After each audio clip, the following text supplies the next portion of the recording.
Hello friends, मैं हूं सन्मय प्रकाश और आप देख रहे हैं यूट्यूब चैनल सरकारी जॉब न्यूज़। ये 30 जून 2019 का इंपॉर्टेंट करंट अफेयर्स है और इसमें 25, 26, 27, 28 और 29 ये इतने दिनों के भी करंट अफेयर्स में शामिल किए गए हैं, क्योंकि इस दिनों का करंट अफेयर्स आपको नहीं मिल पाया था, वीडियो नहीं मिल पाया था। तो ये 25 इंपॉर्टेंट क्वेश्चन है, उनका डिटेल है, आप ध्यान से जरूर देखना। क्वेश्चन होगा, किस देश ने मणिपुर में शांति संग्रहालय उपहार स्वरूप प्रदान किया है, गिफ्ट किया है? अभी स्थापना की गई है इम्फाल शांति संग्रहालय की। तो किस देश ने ये उपहार स्वरूप प्रदान किया है? इसका आंसर होगा जापान। ओके, ये इम्फाल युद्ध की 75वीं वर्षगांठ थी और उसी दौरान इम्फाल के रेड हिल पर, ये भी आपको ध्यान रखना है कहाँ पर, तो रेड हिल पे, वहाँ पर इम्फाल पीस म्यूजियम यानी IPM की स्थापना की गई है। ये बहुत इंपॉर्टेंट है इसलिए क्योंकि सुभाष चंद्र बोस की इंडियन नेशनल आर्मी जो थी उसके साथ लगभग 70,000 जापानी सैनिक मार्च से जून 1944 तक इम्फाल और कोहिमा के आसपास के क्षेत्रों में मित्र सेनाओं के साथ लड़ाई में शहीद हुए थे। 70,000 जापानी सैनिक। और इस दौरान की आखिरी जो लड़ाई थी वो रेड हिल पर ही लड़ी गई थी, जहाँ पर ये स्थापित किया गया है। तो ये इम्पोर्टेंट है। और ये इम्फाल शांति संग्रहालय रेड हिल पर स्थापित की गई, ये भी आपको ध्यान रखना है बिल्कुल। ओके, ये भी क्वेश्चन हो सकता है। और इसमें सहयोग दिया है द निप्पो फाउंडेशन जापान ने, और उसी के सहयोग से मणिपुर पर्यटन फार्म और मणिपुर सरकार द्वारा ये स्थापित किया गया है और जापान ने काफ़ी इसमें गिफ्ट किया है, उपहार स्वरूप दिया है। आगे बढ़ते हैं। क्वेश्चन होगा, G20 सम्मेलन कहाँ आयोजित किया गया? देखिए, देश का नाम तो आप सबको पता होगा क्योंकि लगातार आप न्यूज़पेपर में पढ़ रहे हो। आप शहर का नाम बताओ, ये इंपॉर्टेंट है। इसका आंसर होगा ओसाका। ये समिट 28 और 29 जून को जापान के ओसाका में हुआ। तो कौन कौन से 20 कंट्रीज इसमें शामिल हैं G20 में, ये भी आपको ध्यान में रखना है। तो Argentina, Australia, Brazil, Canada, China, यूरोपीय union, France, Germany, India, Indonesia, Italy, Japan, Mexico, Russia, Saudi Arabia, South Africa, South Korea, Turkey, United Kingdom and USA, United States of America. इतने देश हैं। स्पेन जो है वो परमानेंट गेस्ट इनवाइटी है। Okay, ये भी क्वेश्चन हो सकता है कि अगला G20 समिट यानी G20 2020 कहाँ पर आयोजित होगा? तो रियाद में होगा, सऊदी अरब की राजधानी में। ओके, अगला क्वेश्चन लेते हैं। केंद्र सरकार ने इंटेलिजेंस ब्यूरो यानी IB का नया प्रमुख किसे बनाया है? इसका आंसर होगा अरविंद कुमार। वर्तमान में वो IB में ही स्पेशल डायरेक्टर के रूप में थे और अब वो चीफ बन गए हैं, डायरेक्टर बन गए हैं। अरविंद कुमार असम मेघालय कैडर से 1984 बैच के IPS अधिकारी हैं। अगला क्वेश्चन है, केंद्र सरकार ने रिसर्च एंड एनालिसिस विंग यानी रॉ का नया प्रमुख किससे बनाया है? तो इसका आंसर होगा सामंत कुमार गोयल। वो पंजाब कैडर के 1984 बैच के IPS हैं। ओके, और रॉ में ही वो कार्यरत थे। उन्होंने अनिल के धसमाना की जगह ली है। अगला क्वेश्चन है, भारतीय तट रक्षक बल का नया प्रमुख किसे बनाया गया है? इसका आंसर होगा के नटराजन। और वो किसकी जगह लेंगे? तो राजेंद्र सिंह की जगह लेंगे। तो भारतीय तट रक्षक बल यानी इंडियन कोस्ट गार्ड का काम क्या है? तो भारतीय जो समुद्री सीमाएं हैं उसकी रक्षा करना। स्थापना कब हुई थी? तो 18 अगस्त 1978 को। मुख्यालय कहाँ पर है? तो न्यू दिल्ली में है। अगला क्वेश्चन है, लंदन के नेहरू केंद्र का निदेशक किसे नियुक्त किया गया है? इंपॉर्टेंट क्वेश्चन है। इसका आंसर होगा अमीश त्रिपाठी। प्रसिद्ध लेखक हैं, आप नाम जानते होंगे, बहुत सारे बुक्स, नोबल उन्होंने लिखे हैं। उन्हें लंदन के नेहरू केंद्र का निदेशक बनाया गया है और ये जो है वो भारतीय सांस्कृतिक संबंध परिषद के अंतर्गत आता है। एक सांस्कृतिक केंद्र है नेहरू केंद्र लंदन का, और ये लंदन के साउथ ओडले स्ट्रीट में स्थित है। स्थापना 1992 में हुई थी। उद्देश्य क्या है? तो भारत और यूनाइटेड किंगडम के बीच में सांस्कृतिक आदान प्रदान को बढ़ावा देना। ओके, और इस केंद्र की जो कमान है वो गोपाल कृष्ण गांधी, गिरीश कर्नाड जैसे व्यक्ति संभाल चुके हैं। अगला क्वेश्चन है, हाल ही में किस संगठन ने healthy state progressive India report जारी की है? इसका आंसर होगा नीति आयोग। देखिए, बहुत इंपॉर्टेंट ये रिपोर्ट है, इसके बारे में मैं बता रहा हूँ। तो इससे रिलेटेड ही बहुत सारे क्वेश्चन बन सकते हैं जो मैं भी आपको बताऊंगा। देखिए, ये स्वास्थ्य सूचकांक है, हेल्थ इंडेक्स है, उसका दूसरा संस्करण जारी किया गया है। इसका पूरा नाम है healthy state progressive India report on rank of states and UTs. Okay, और इसे केंद्रीय स्वास्थ्य एवं परिवार कल्याण मंत्रालय और विश्व बैंक के तकनीकी सहयोग के द्वारा तैयार किया गया। तो बड़े राज्यों में पहला स्थान है केरल का, दूसरा स्थान है आंध्र प्रदेश का, तीसरा स्थान है महाराष्ट्र का, और इस लिस्ट में सबसे नीचे उत्तर प्रदेश और बिहार हैं। 21 राज्यों की रैंकिंग में उत्तर प्रदेश सबसे अंतिम पायदान पर है, यानी यहाँ की जो स्वास्थ्य व्यवस्था है, जो चिकित्सा व्यवस्था है, जो सरकारी, वो बहुत ही घटिया है, बहुत ही ख़राब स्तर पर है। इतना बड़ा राज्य और इतनी ख़राब स्थिति है। छोटे राज्यों की बात करें तो पहले स्थान पर मिजोरम है, दूसरे स्थान पर मणिपुर है, और केंद्र शासित प्रदेश में पहला स्थान रखता है चंडीगढ़। ओके, कुछ सुझाव दिया गया है नीति आयोग के इस रिपोर्ट के द्वारा कि केंद्र सरकार जो है वो सकल घरेलू उत्पाद का यानी जीडीपी का 2.5% हिस्सा हेल्थ पर खर्च करना चाहिए, व्यय करना चाहिए, जबकि राज्यों को हेल्थ पर जो अभी खर्च कर रहे हैं वो लोग राज्य 4.7%, उसे बढ़ाकर 8% के आसपास रखना चाहिए। ओके, तो ये इम्पोर्टेंट बात थी। इस रिपोर्ट को जो है हाल ही में जारी किया गया है, और पहला संस्करण फरवरी 2018 में जारी किया गया था, और अब जून 2019 में जारी किया गया है सेकेंड वाला। आगे बढ़ते हैं। क्वेश्चन होगा 2026 में, यानी वर्ष 2026 में शीतकालीन ओलंपिक खेलों का आयोजन किस देश में किया जाएगा? इसका आंसर है इटली। ओके, और इटली के मिलान और कोर्टिना डी अम्पोजो में ये आयोजन किया जाएगा। ये भी आप ध्यान रखना, इटली के मिलान और कोर्टिना डी अम्पोजो में। ये फैसला कहाँ हुआ है? तो स्विट्जरलैंड के लैसोन में अंतर्राष्ट्रीय ओलंपिक समिति के जो मुख्यालय है वहाँ पर 134वें सत्र में ये फैसला हुआ है। अगला क्वेश्चन है माई लाइफ माई मिशन किसकी आत्मकथा है? अभी जारी होगी, अगस्त 2019 में ये लॉन्च किया जाएगा। इसका आंसर है Swami Ramdev.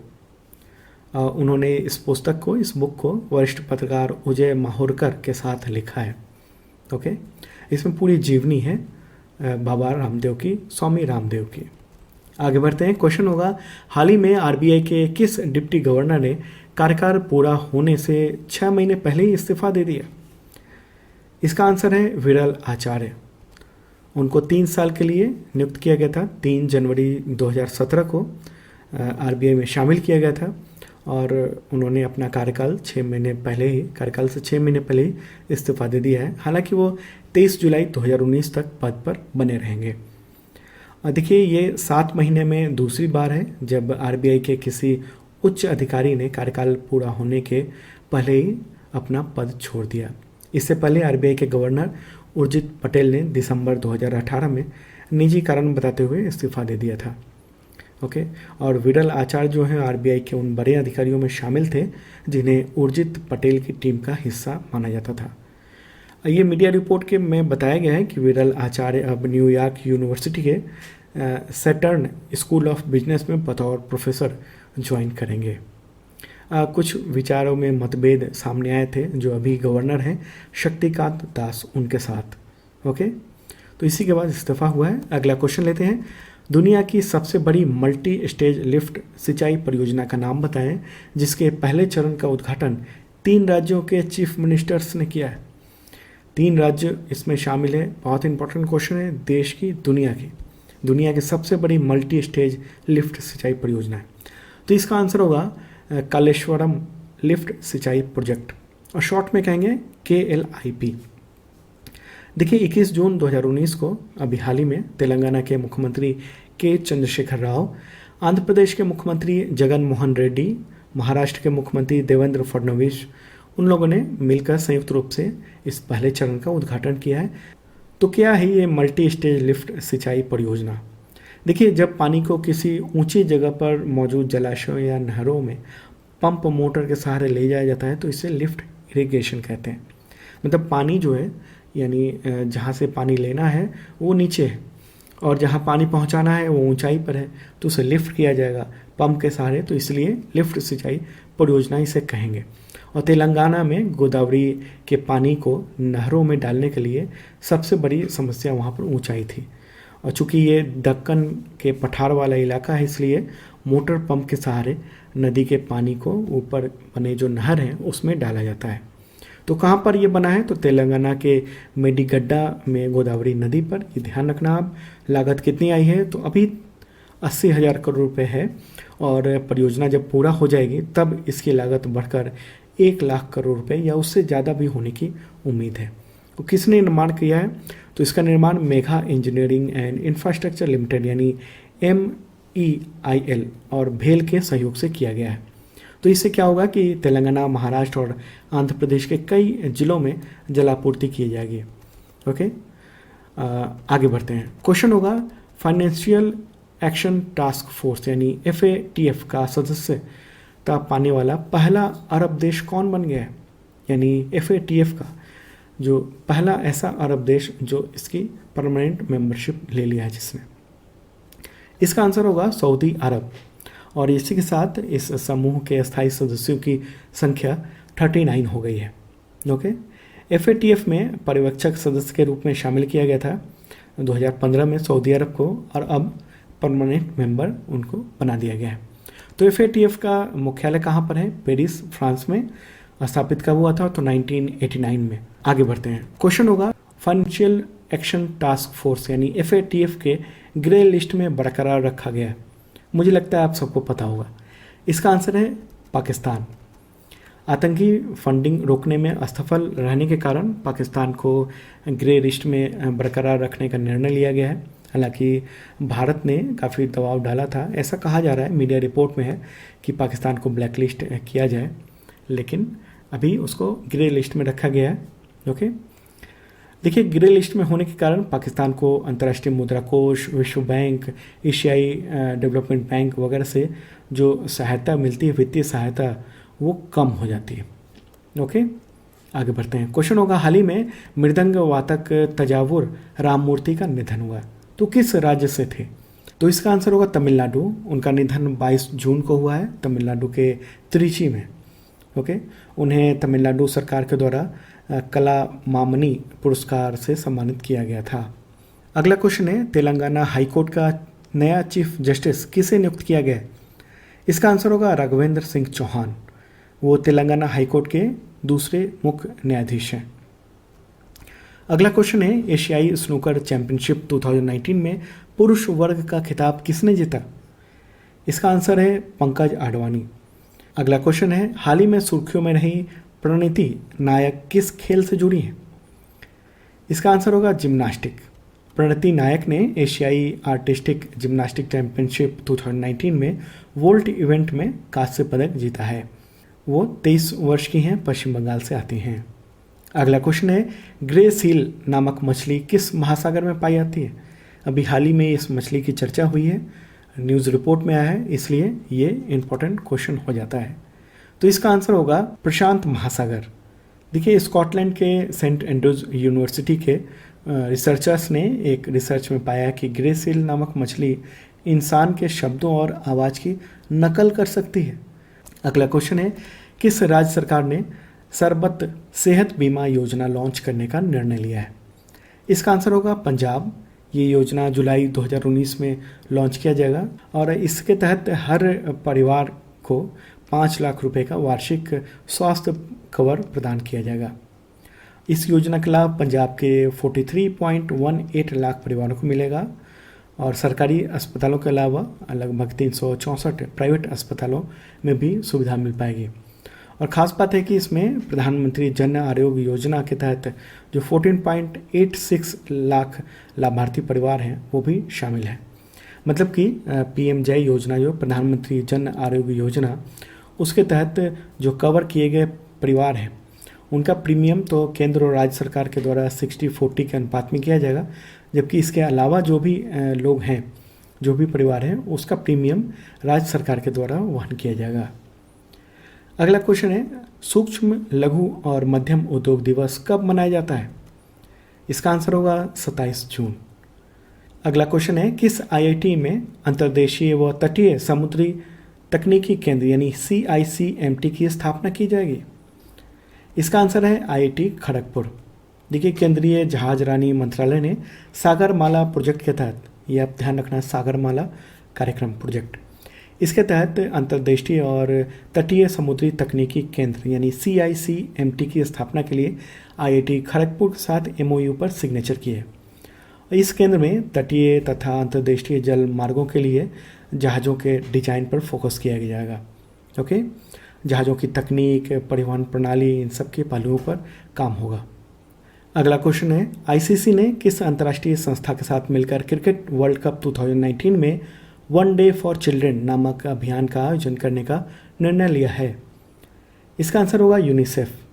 Okay, one day for children, इसके एम्बेसडर कौन है? तो इंग्लैंड के पूर्व खिलाड़ी नासिर हुसैन।